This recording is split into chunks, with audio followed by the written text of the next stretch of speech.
We so welcome you back to A Daily Dose of Hope on a Wednesday. Troy doing his customary shuffling in after turning the camera on. How are you, my friend? I'm good. Shuffled away. I'm ready to rock and roll. We're talking about the willingness or the desire on a part of ourselves to do anything to change, to do anything to be free.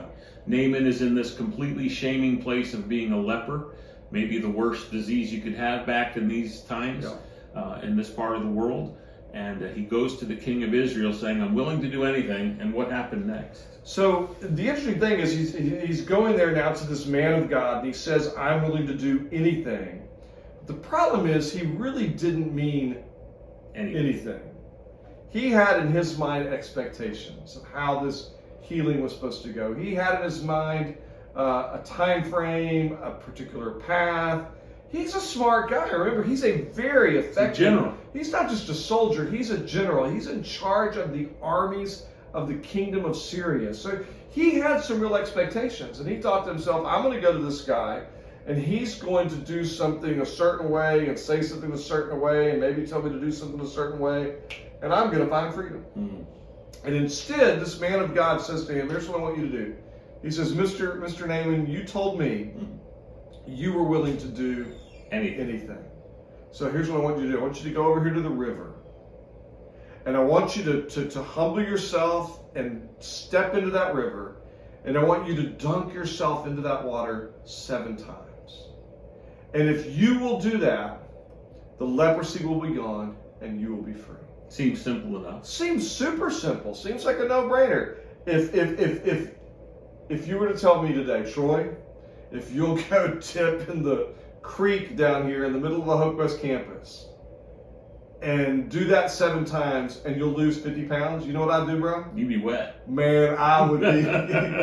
I'd take my old fat self and I would run down to that creek. But if that creek was constantly viewed at the 6 o'clock news as a place where the poor and the wretched and the worthless and the horrible people go to swim or to bathe, even, you might be less likely to. Which is the case here. This river was what it was used for, and Naaman felt. Yeah, and here's the thing: whether it leads us to a place of shame, or it doesn't meet our expectations, or it causes me to have to relinquish control and surrender.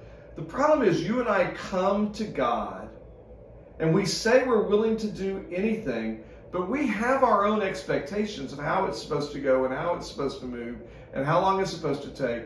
And the moment God says something that's contrary to my expectations, or that pushes my shame buttons, or that is harder than I think it ought to be, less painful or more painful than I think it ought to be, all of a sudden now I'm saying, no, I'm sorry, I can't do that.